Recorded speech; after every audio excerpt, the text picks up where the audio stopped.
This video is going to be another stock chart analysis video and ito yung 10 stocks na i-review ko for today's video. Kung meron kayong stocks na gustong mapag-usapan na hindi included dito sa video na to, you can just comment down below and pag-uusapan natin yan sa next stock chart analysis video. So sa recent video ko nung August 8, last Friday, na-review ko doon yung PSEI, yung overall market conditions. Since wala naman naging masyadong difference kasi over the weekend pa rin naman, isi-skip ko sa video na to yung pag-review ko sa PSEI and you can just watch that video if you want to learn more about the overall market conditions for this past week. So, punta na tayo kaagad sa ASEN. So, sa ASEN previously, ito yung na-identify ko na range niya. So, supposedly, dito lang sana siya gagalaw sa price na to, no? Sa 239 up to 275 kasi ito yung low ng range niya and ito yung high. So, kaya hindi kasi gumagalaw tong ASEN, of course, it's a part of the PSEI. So, kung hindi maganda yung takbo ng market, syempre, mataas ang chance na consolidating or pababa din, no, yung mga index stocks. And also, sa ASEN kasi, no, yung napag-usapan na disclosure before regarding sa SRO nila, usap-usapan doon na 230 nga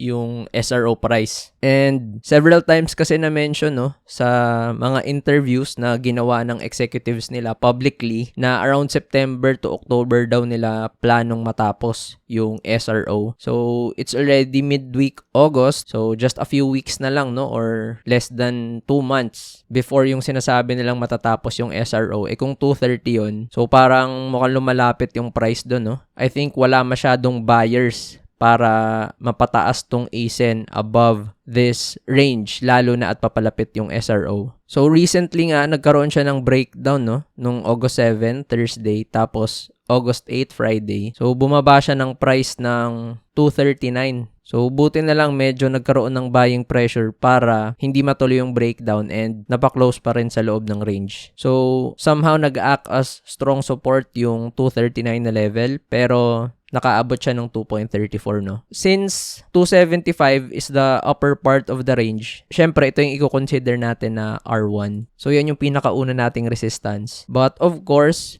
structure resistance yun. Kasi the MAs will now act as the resistance also for this stock, no? So, tatlo yan. Tatlong MAs yan yung nasa loob ng range. So, anytime na magkaroon ng increase in price, pwedeng pigilan ng MA 20 and 50. Tapos kahit dito banda, no, pwedeng pigilan ng MA 100 pag nahabol niya yung price. And after that, R1, madami-dami yung resistance nito. We can see a double bottom around this area sa 2.90 level. Tapos mukhang nagkaroon din ng price interaction doon around second week of April. And ang high nun, which is yung recent swing high niya, is 2.97. So, pwede nating makonsider na R2 niya is a range, no? Yung 2.89 to 2.97. So, ayun yung resistance niya. Tapos, nakaabang pa yung psych resistance at 3. So, it's a possibility na magiging somewhat optimistic lang tayo dito ngayon sa ASEN pag nakalagpas siya ng 3 pesos, no? And of course, since the range is the 2.39 low, then we're going to consider 239 as the current S1. Tapos tingnan natin towards the left, no, kung ano pa yung possible support nito. Kasi 239 yung last eh. So, medyo malalim na yung next na support. Yung very obvious na nakikita ko dito is yung previous ano niya, no? Yung previous resistance niya. So, ito kasi yung range niyan before 2.18 yung high.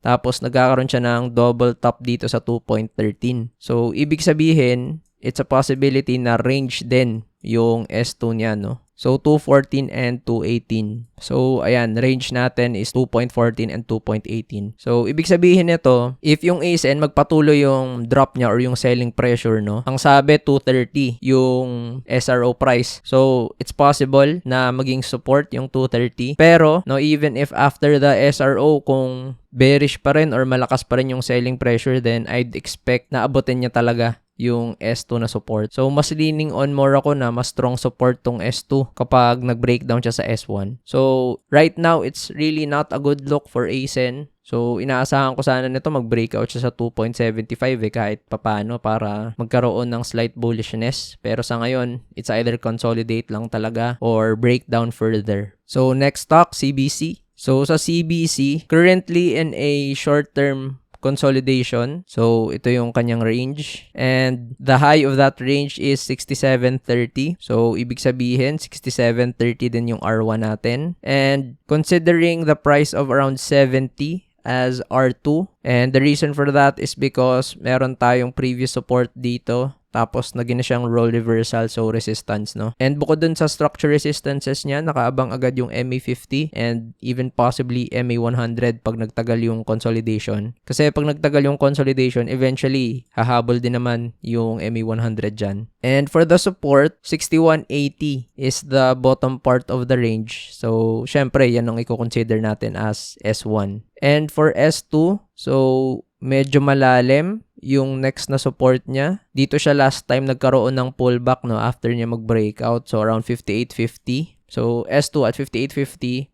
And even possibly yung S3 around 52.95.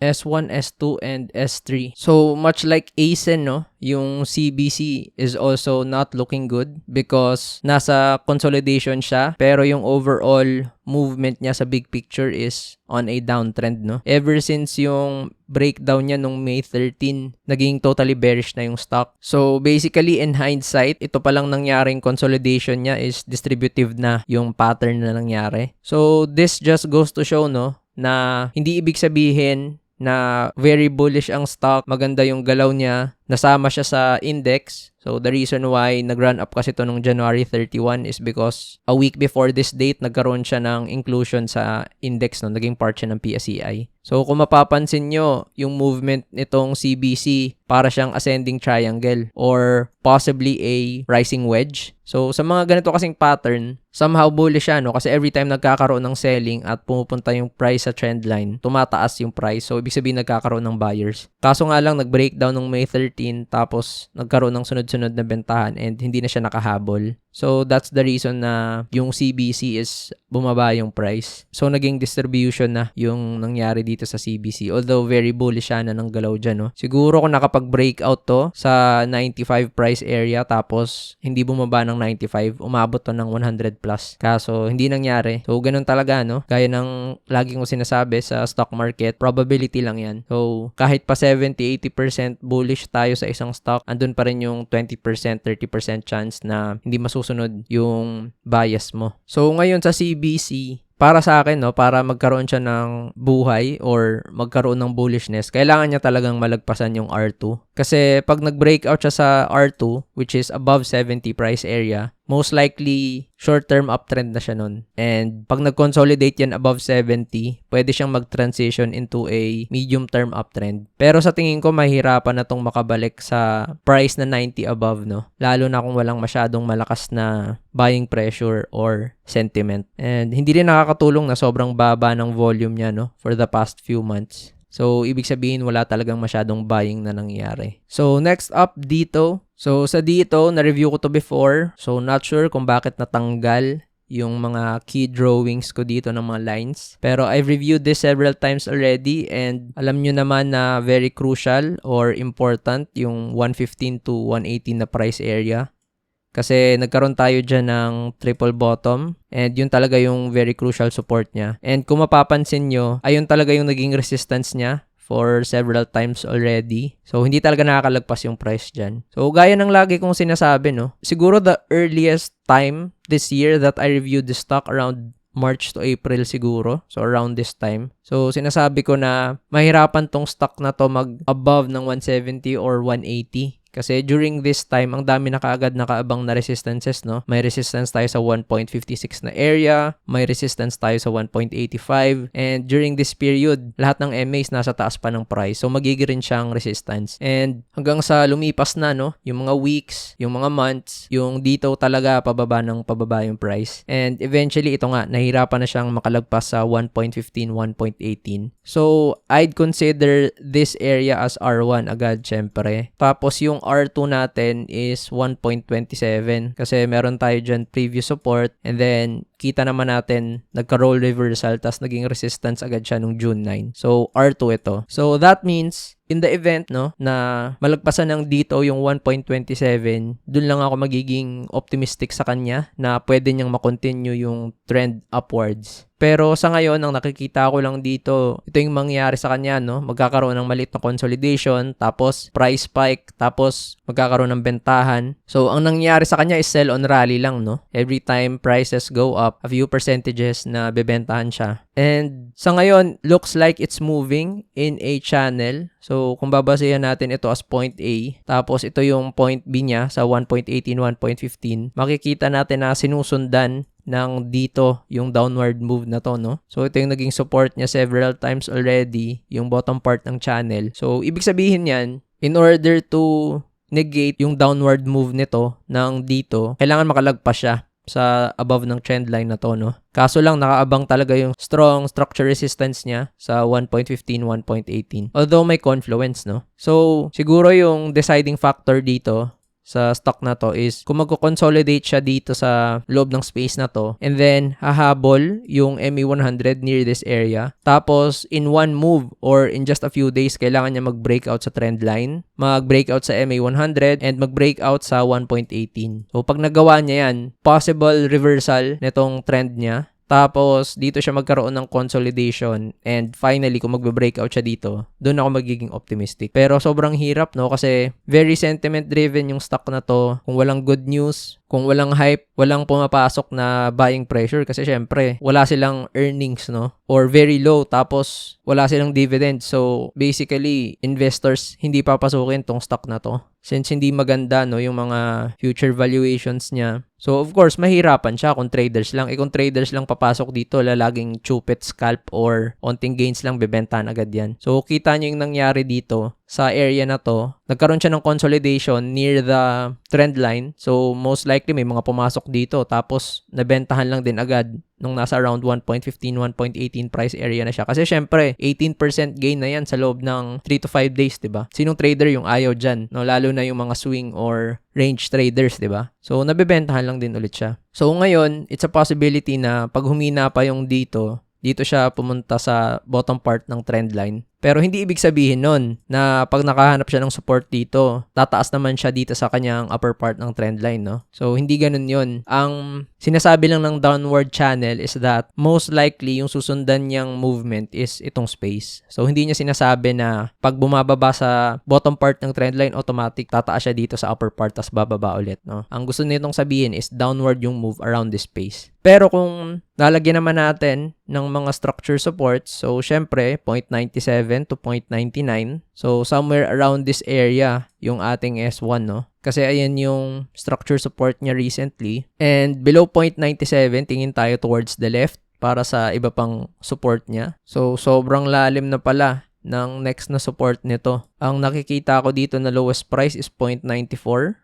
0.92. So, 0.92 nga. So, ito siya, no? And most probably, ayun na yung all-time low niya. So, ibig sabihin, yung dito, nung hindi pa siya naka-stock code, no? Or hindi pa dito yung kanyang ticker symbol, ito na yung lowest price niya. I think ISM days pa to. So, ibig sabihin, very crucial pala itong 0.92 to 0.97 price area because yun na yung all-time low ng stock eh. So, pag halimbawa, nag-breakdown pa siya sa S1, and umabot siya dito sa may S2, tapos hindi niya nakayanan dyan, then most probably bababa to. And if that's the case, hula na lang, no? Kung saan siya makakahanap ng support kasi wala nang structure support eh. So that means, ang makakapagbigay na lang ng support dito is yung mga traders na pumapasok for the capitulation play or for the bounce play, no? Rebound recovery. Or kung meron man na mga investors na nakakapansin or nakakakita na ideal price na yung below 92. Pero syempre, hindi magandang asahan yung price na yun. That's why sabi ko, it's very crucial na malagpasan ng dito yung trend line niya at saka 1.15 to 1.18 na price area. Kasi dun lang siya magkakaroon ng chance na somehow makarecover. Kasi hindi good look na nasa baba siya ng lahat ng MAs tapos nasa downward channel pa siya. So, next up, SHNG. So, recently nagkaroon siya ng 52-week high breakout sa 4.29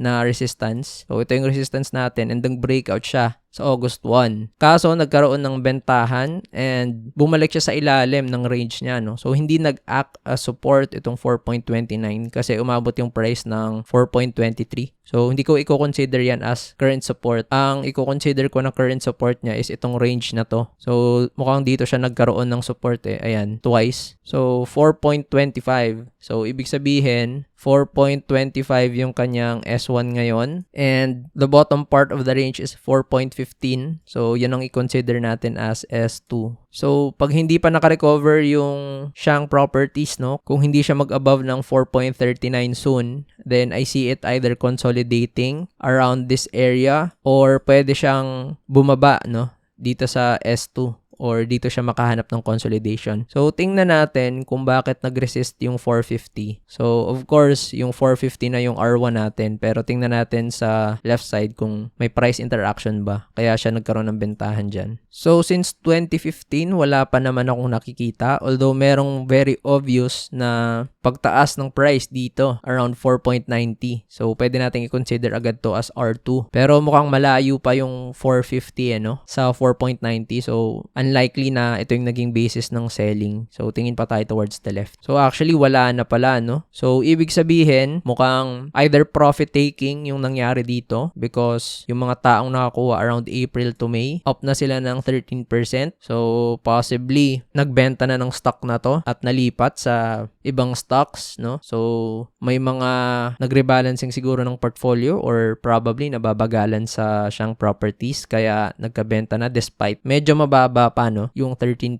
Or probably may sentiment na negative kaya nagkaroon ng bentahan. So, nagkaroon ng domino effect yung selling. Pero sa ngayon, ayun yung very important levels dito sa Shang. So, 450, no? And then R2 at 4.90. So, ibig sabihin pala 5 yung possible next resistance after kasi whole numbers after R2. But R2 is the all-time high for this stock. So, sa ngayon, intact pa yung short-term uptrend niya. So, it's a possibility na pullback lang to. Pero currently, it's making a range around this area. Andito kasi yung bulk ng buyers, no? And ito, mukhang nagkaroon lang ng spike ang baba nga ng volume eh. So, I'd still consider this as the main range. Pero yung resistance natin is 450. So, dapat hindi na to mag-breakdown sa S1 because pwedeng dito siya magkaroon ng consolidation, no? Between S1 to S2. And definitely hindi maganda na magbe-breakdown siya sa S2 kasi babalik ulit siya sa previous range or consolidation niya. And hindi maganda yon kasi baka maging na siyang long-term consolidation after that. So, next stock, Keeper. So, meron tayo ditong previous drawings and revisit lang natin muna yung mga drawings na yun before natin i-update. So, balikan natin itong days around Feb first week, no? So, meron kasi tayong resistance dito sa 2.57 and then eventually nag-breakout siya around April 22. And ito yung ginalawan niya na price. And ang nakita ko doon is that Keeper was moving into a downward channel overall, no? Since May. And ito yan. So, several times siya nagkaroon ng resistance sa upper part ng trend line. And during my review for this stock, nakapag-support siya dito noong July 10 o July 11. And na-mention ko doon na pwedeng mag-consolidate lang siya muna dito around this area or dito siya makahanap ng support sa trend line. And mukhang ayun nga yung nangyari because since July 18, tinatry niyang bumaba sa trend line itong bottom part pero several times pa rin siyang nagso-support, no? So, ayan yung mga nakikita natin, no? May mga wicks sa ilalim. So, ibig sabihin, nire-respect niya talaga yung trend line. And, i-remove ko na rin itong 2.57. So, medyo relevant na siya ngayon because ang kinukonsider niya na as support is yung trend line. Pero, ikikip ko pa yung 2.35 and 2.27 because yung ating 2.35 is yung i-consider natin as our S1, no? So, ito yung possible na support niya pag nag-breakdown siya sa trend line. And yung 2.27 as our S2. So, ito yung strong support area niya, yung S1 at S2. Tapos, sinusunod pa rin niya yung part ng trend line and nire-respect pa rin niya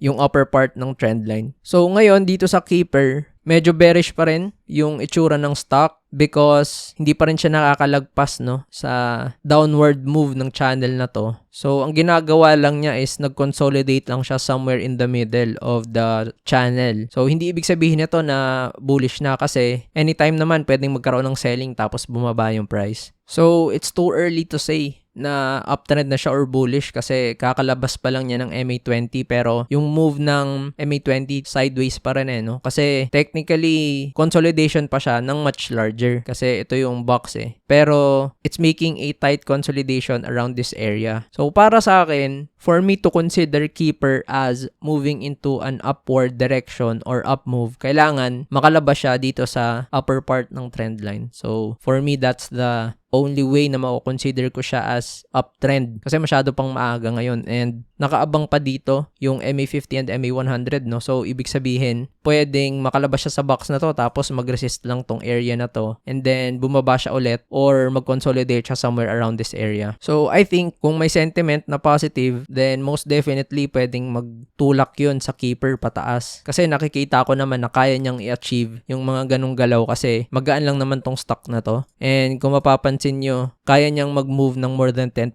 in a span of 1 to 3 days, no? So, ibig sabihin, from this area, 7% nga lang yan, diba? So, 1 to 2 days kaya niyang gawin kung merong magandang sentiment. Kasi madalas naman, sentiment lang naman yung nakakapagpa-increase ng buying pressure and ng volume ng biglaan. So, kung walang ganon, then pwedeng sundin niya yung move na pinag-usapan natin kanina lang, which is mag-breakout muna siya dito sa tight consolidation tapos mag-consolidate ulit siya somewhere here para makaipon ng lakas, no? Makaipon ng buyers for the new base, saka siya mag-breakout sa upper part ng trend line. So, dun ko lang siya mako-consider na uptrend. Pero, monitor pa rin kasi hindi ibig sabihin na nagsusupport yung downward trend na channel dito is magsusupport lagi, no? So, always remember every time na nire-revisit ang support, the chances of it breaking down is nag-i-increase. So, pag nag-breakdown to dyan, pwede pang umabot ng S1 tsaka S2. So, always look at this downward channel kung ano yung gagawin niyang reaction dito, no? Pero, definitely it's good na hindi pa siya nagbe-breakdown sa channel na to and may support talaga sa channel.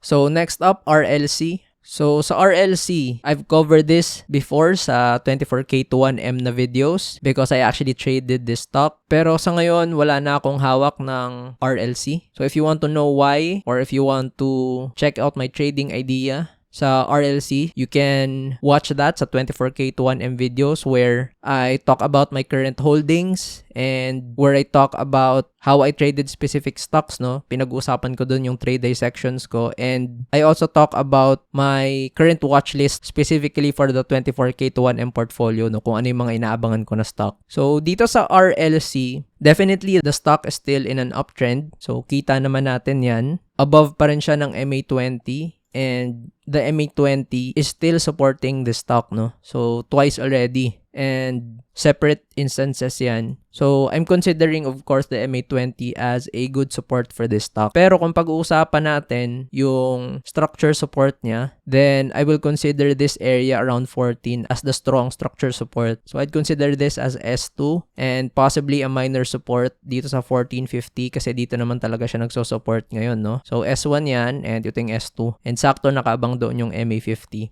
And for the resistance, since swing high natin is 1532, then definitely this is your R1 sa ngayon. Tapos, yung R2, no, it's a possibility na ito siya yung 1550 kasi meron tayong previous support dyan and mukhang nagkaroon nga ng resistance dito. So, this could be R2. So, 15.32 to 1550 is the key resistance level for this stock. And I'd consider this as a double top resistance around this area.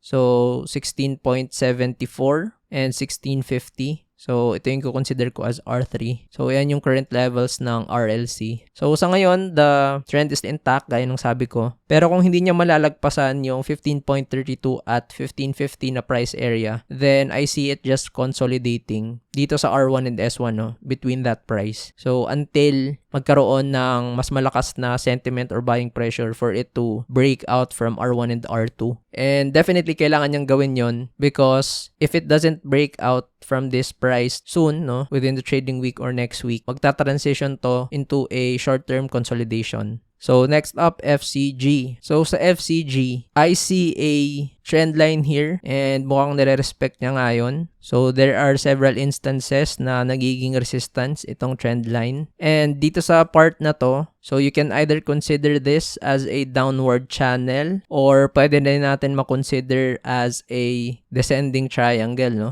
So, both bearish if we're going to follow classical chart patterns. So, ang pwede niyang gawin is either magkaroon ng move dito sa space na to. Kasi nga, ito yung move ng descending triangle, no? And, of course, we're going to consider this as S1. So, ito yung strong support niya sa ngayon. Kita nyo naman, several times nagkakaroon ng buying dyan. And, pag nag-breakdown siya sa S1, then most likely, ang gagawin niyang move is susundan niya na yung downward channel niya, no? So, in the event na mag-breakdown siya sa S1, ang next possible support niya is itong 62 price area. Kasi meron tayong support dyan. So, ibig sabihin ito yung S2. So, dito siya pwede makahanap ng support pag nag-breakdown siya sa S1. Pero ang pwede niyang sundin na move is yung downward channel niya. So, ano yung kailangan gawin para manegate yung downward move at yung channel niya na yan? So, syempre, gaya ng napag-usapan ko before whenever I discuss descending triangles, no? Much like the recent videos kagaya ng UBP, at marami pang iba, then kailangan makalagpas ng FCG dito sa trend line niya. And magkakaroon ng confluence eventually, no, sa MA100. So, dapat malagpasan niya yan para manegate yung downward channel niya at makalabas na siya sa descending triangle. Pero, nakaabang agad ito, yung 0.70. So, ito yung consider natin as R1, no? So, the earliest sign na magiging optimistic tayo sa stock pag nakalagpas siya sa descending triangle tapos nag-close na siya above 0.70 at hindi na siya bumaba. So, ang magandang mangyari sa FCG, mag-breakout siya sa trend line and then eventually mag-breakout siya sa 0.70 tapos dito siya magkaroon ng consolidation. Pero nakaabang din agad doon yung 0.74 price area as R2 kasi yun yung top part ng trend line niya. So again, yun yung earliest sign ng optimism, no? Pag nag-breakout siya sa 0.70. Pero ang gusto talaga nating mangyari, mag-breakout siya sa 0.74. Because if that happens, we can consider the stock na meron na siyang short-term uptrend, no? And could possibly be the sign of the reversal for the stock. Pero mukhang mahirap mangyari because walang volume and wala ring sentiment, no? So, tingnan natin in the coming days or weeks kung kayang lagpasan ng FCG itong mga important key levels niya, no, sa R1 at R2. So, next up, Bloom. So, Friday afternoon, the PSE released a disclosure announcing na finally, no, nakapag-rebalance na sila at nakapag-decide na sila. So, nakalagay doon sa disclosure nila na itatanggal nila yung Bloom sa PSEI. So, that means tatanggalin na nga nila yung Bloom at may i-replace sila, which is Plus. And we'll talk about Plus in a few moments. So, Bloom muna tayo. So, sa Bloom, it's currently moving in a downward channel. So, nag-try siyang mag-breakout sa channel niya nung July 28 and 29 pero napigilan ng MA50. So, ito yung dalawa niyang resistance, no? Tapos, nagkaroon na tayo ng double bottom support sa trend line. So, it looks like the trend line is acting as a good support. So, now, since there is an announcement that Bloom is going to be removed from the PSEI, so if you've watched my previous video when it comes to the PSEI rebalancing, so you can look sa homepage and pwede nyong i-review yon so you can understand what PSEI rebalancing is and ano yung effect niya sa mga prices ng stocks. The assumption or yung inaasahan natin na mangyari sa ngayon is magkaroon ng price drop sa Bloom because itatanggal na siya sa index. So, ibig sabihin, kung walang masyadong malakas na buying pressure na papasok, hindi magso-support yung trendline bottom na to. So, ano ngayon yung makikita natin na next support for Bloom, no? So, the low of this stock is 3.35. And around last week of April, you know, yung before siya nagkaroon ng run-up. So, I'm going to consider this as a S1 support. And yung high niya dito is around 3.08 kasi previous resistance niya yan. And meron ditong previous bottom sa 3.13. So, it's a possibility na 3.13 and 3.08 na range as our S2. So, ibig sabihin ito yung mga prices na pwede niyang puntahan, no? And At current prices sa 374, that's still a 9%, 10% drop up to 14-15% drop, no? So, hindi ko sinasabi na automatic yan yung pupuntahan niyang price. Sinasabi ko lang na if ever mag-breakdown siya sa trend line, no, dito siya pwedeng makahanap ng support. And of course, if we're going to look at the resistance, then we can see na 4.81 yun. So, ayan yung R1 natin. Pero, syempre, andyan yung immediate resistance na mga moving averages niya, tapos yung upper part ng trend line. So, if we're going to look at R2 naman, so, possible na 5.09 to 5.05 yung range ng R2 kasi meron tayong previous resistance dito and naging support siya before siya nagkaroon ng significant drop, no? So, R1 and R2. So, magiging optimistic tayo sa Bloom pag nalagpasan niya yung R1 tsaka R2. Pero sa ngayon, mukhang downward move talaga yung nangyayari sa Bloom. So, kitang-kita naman natin. So, in the event na mag-breakdown nga talaga yung trend line dahil sa strong selling pressure, no, gawa ng pagtanggal niya sa PSEI. So, halimbawa, mag-support yung S1 and bumalik ulit siya sa loob ng range, then okay na yun, no? Optimistic scenario na yun. Ang ayaw lang natin is mag-breakdown siya sa trend line tapos patuloy yung pagbaba niya, or pag-breakdown niya sa trend line, dito siya magkakaroon ng consolidation sa baba, no? So, ayaw nating mangyari yan. Ang gusto natin, mag-support lang yung S1 tapos bumalik ulit siya sa loob. So, ibig sabihin, since sobrang baba na ng Bloom ngayon and out of the way na yung news regarding sa PSEI rebalancing, then I guess the market players will now focus, no, sa magiging regulations when it comes to online gambling. Gawa nitong mga hearings, no, or mga press conferences ng Senado when it comes to the online gambling space. And 'di ba nga meron pa tong mega fanalo na major launching, no, coming in a few weeks dito sa Bloom. So, I'm not sure if that could even make a good or positive sentiment. Only the books, no, or yung mga financial statements yung makakapagsabi nun. So, gaya ng nasabi ko before, ang magiging catalyst siguro nito or positive sentiment niya is kung mapakita nila, no, sa statements nila na nagiging okay yung business nila when it comes to the online gambling space. So, yun na lang yung natitirang catalyst kasi yun naman yung reason kung bakit tumaas yung stock na to around April dahil dun sa hype nga ng online gambling. Tapos, namatay siya because yun yung sinasabing regulation na nangyayari. So, the possible sentiment to make this stock move higher is if mapakita nila na lumakas nga yung earnings nila and somehow maging favorable, no, yung mga news or mga regulations when it comes to online gambling. So, ngayon, ayan yung key levels dito sa Bloom. So, punta naman tayo sa plus. So, itong plus, I covered this before and meron tayong key levels dito. So, S1 around 18.20 and S2 around 13.68. R1 is 39.75 to 40.80 which is the top of the points na ginamit natin para sa trend line and R2 as 48.76. So ngayon, yung plus, no, nakikita ko pa rin na pwedeng dito siya gumalaw sa loob ng symmetrical triangle or symmetric triangle. Ngayon lang, nagkaroon lang siya ng somehow positive na sentiment because plus has been finally included into the PSEI, no? So, part na siya ng index. So, ibig sabihin lang nun, you'd expect na kahit papaano magkakaroon siya ng buying pressure because funds are going to need, no, to buy the stock to include sa kanilang mutual funds or sa kanilang mga portfolio. So, required silang bilhin tong plus. Ang problema lang, sobrang daming ipit, 'di ba? So, alam niyo naman, may mga bumili pa ng stock dito near 60 and even above 40. Tapos meron pang mga sumalo around this area sa 15, sa 20. And currently, no, those traders who bought around this price, up na sila ng 50%. So,